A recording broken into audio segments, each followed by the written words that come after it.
যখন তিনি বাসায় ফিরেছেন হাসপাতাল থেকে, কারাগার থেকে, হাসপাতাল থেকে কারাগার, বাসায় যখন ফিরেছেন, গৃহবন্দী থেকেছেন, তখন আমরা তার সঙ্গে ঠিক সেইভাবে দেখা করতে পারি।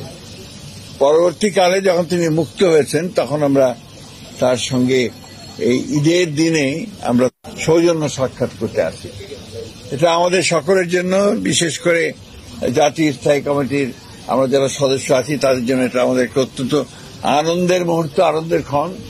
কারণ আমাদের নেত্রী, যাকে কেন্দ্র করে আমরা দীর্ঘকাল রাজনীতি করেছি এবং অনেক সফলতা অর্জন করেছে বিএনপি তার নেতৃত্বে, যিনি বাংলাদেশের রাজনীতির গুণগত পরিবর্তন এনেছেন, সেই নেত্রীর সঙ্গে যখন আমরা কথা বলি আমাদের স্বাভাবিকভাবেই আমরা নতুনভাবে অনুপ্রাণিত বোধ করি এবং গণতন্ত্রের প্রতি তার যে অবিচল আস্থা, সেই আস্থা তিনি সবসময় প্রকাশ করেন এবং তার প্রতিটি কথার মধ্যে আমরা সেই বিষয়টা দেখতে পাই যে গণতন্ত্রের প্রতি তার যে আস্থা, তার যে অনুরাগ, এবং তিনি যে বিশ্বাস করেন যে গণতান্ত্রিক ব্যবস্থা ছাড়া কোন ব্যবস্থাই ঠিক সেইভাবে আপনার রাষ্ট্রের উপকার করতে পারে না।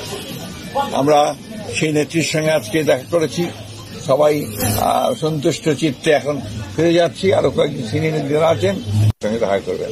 আপনাদের সকলকে অশেষ ধন্যবাদ। আর এইটুকু জানাতে চাই যে তিনি সুস্থ আছেন, ভালো আছেন, আগে ইনশাআল্লাহ ভালো আছেন, দোয়া করতে বলেছেন এবং তিনি আপনাদের সকলকে ঈদের শুভেচ্ছা জানিয়েছেন, দেশবাসীকে ঈদ মোবারক জানিয়েছেন, আর সকলকে তার জন্য, দেশের জন্য দোয়া করতে বলেছেন। আমি যে কথা হয়েছে সেই কথাগুলো আমি আপনাদের সামনে সরাসরি বলেছি। অনেকে ধন্যবাদ।